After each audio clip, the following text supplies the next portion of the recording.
Jumpa lagi bersama saya, Yoselin Ginting.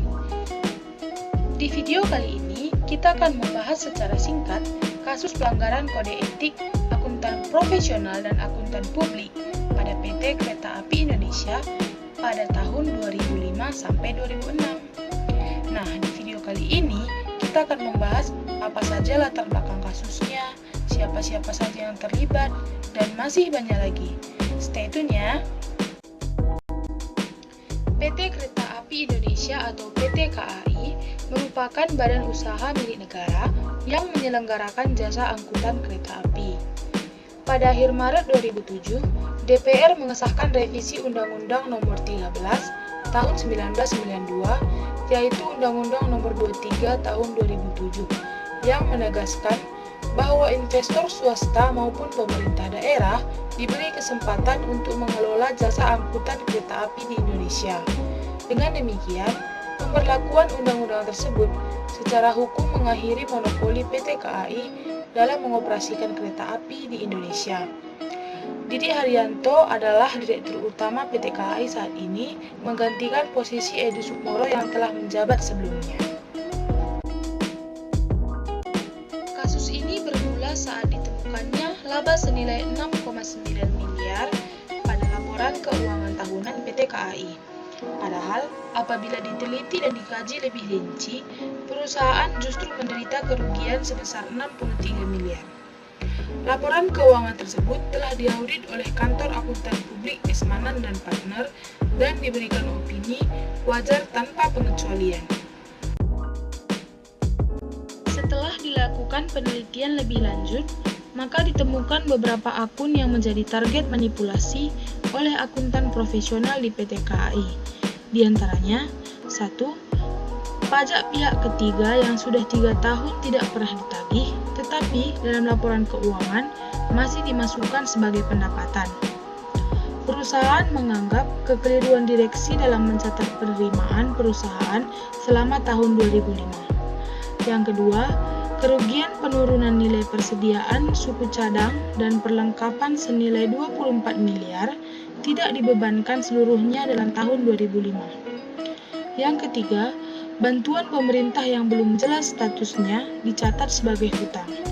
Yang keempat, manajemen PT KAI tidak melakukan pencadangan kerugian pada tahun 2005. Berdasarkan penjelasan sebelumnya, dapat kita simpulkan bahwa manipulasi laporan keuangan PT KAI telah dibantu oleh pihak internal maupun eksternal.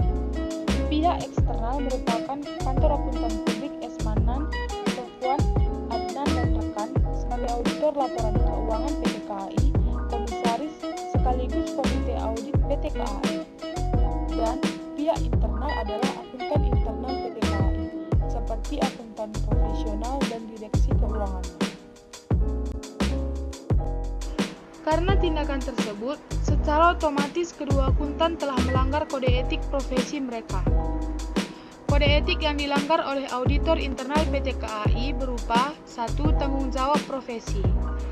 Internal akuntan PT KAI kurang bertanggung jawab akan kelalaian tidak menelusuri kekeliruan dalam pencatatan sehingga laporan keuangan yang dilaporkan bersifat tidak valid. Kedua, kepentingan publik. Pihak ketiga seperti kreditor, investor, dan lain-lain merasa dirugikan oleh manipulasi yang dilakukan oleh PT KAI karena memberikan informasi yang salah mengenai keuntungan BUMN ini. Yang ketiga, integritas. Akuntan internal PT KAI tidak melakukan tanggung jawab profesi mereka sehingga berkurangnya integritas BUMN ini tersebut. Yang keempat, objektivitas. Akuntan harus bertindak objektif dan bersifat independen atau tidak memihak siapapun. Dalam kasus ini, akuntan PT KAI diduga tidak objektif karena diduga telah memanipulasi laporan keuangan sehingga dapat menguntungkan pihak-pihak tertentu yang berada di perusahaan. Selanjutnya, kerahasiaan. Akuntan harus menghormati kerahasiaan informasi yang diperoleh selama melakukan jasa profesional dan tidak boleh memakai atau mengungkapkan informasi tersebut tanpa persetujuan. Selanjutnya, kompetensi dan kehati-hatian. Seorang akuntan dituntut dapat melaksanakan jasa profesionalnya dengan sangat penuh kehati-hatian, kompetensi yang memadai, serta ketekunan yang tinggi. Namun, Akuntan internal PT KAI tidak melaksanakan hal yang menyangkut profesional seorang akuntan yang menyebabkan kerugian bagi perusahaan tersebut. Terakhir, perilaku profesional. Akuntan internal PT KAI tidak berperilaku profesional dengan reputasi profesi yang baik dan mencoreng nama instansi di atas mereka.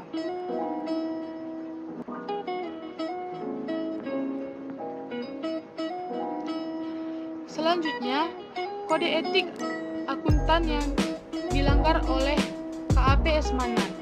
Yang pertama itu adalah integritas. Integritas yaitu jujur dan berterus terang. Namun KAP Esmanan tidak berterus terang akan hasil dari laporan keuangan PT KAI.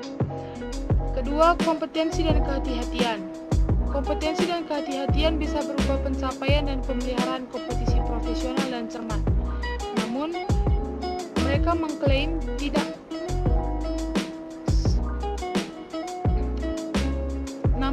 ditemukannya kompetensi dan kehati-hatian dalam kasus ini. Yang ketiga, perilaku profesional. Perilaku profesional seperti patuh terhadap ketentuan hukum dan peraturan yang berlaku. Yang terakhir adalah objektivitas. Objektivitas tidak dipengaruhi oleh pendapat pribadi atau orang lain maupun perusahaan atau klien. Perilaku pelanggaran kode etik akuntan tidak terlepas dari ancaman-ancaman di sekelilingnya.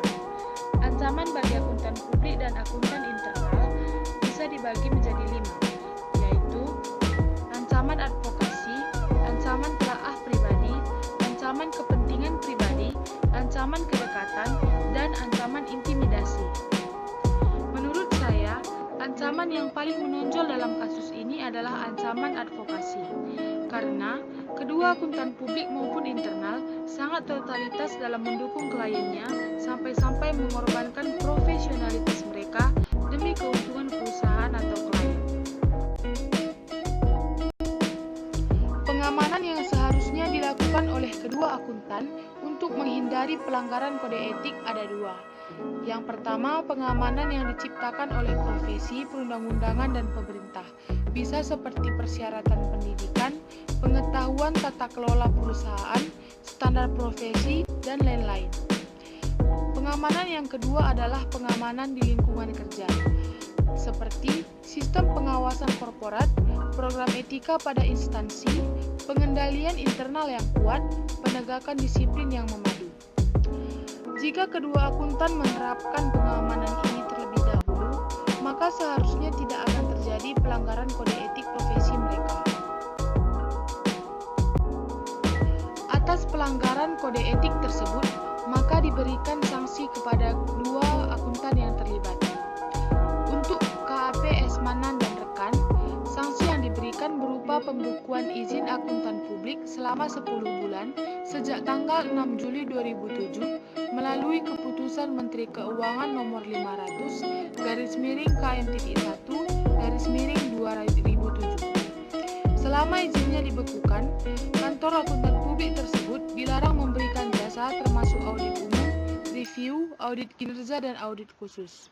Yang bersangkutan juga dilarang menjadi pemimpin rekan atau pemimpin cabang KAP, namun tetap bertanggung jawab atas jasa-jasa yang telah diberikan, serta wajib memenuhi ketentuan mengikuti pendidikan profesional berkelanjutan. Untuk auditor internal PT KAI, sanksi yang diberikan berupa diberikan teguran dan penggantian direksi keuangan PT KAI tersebut.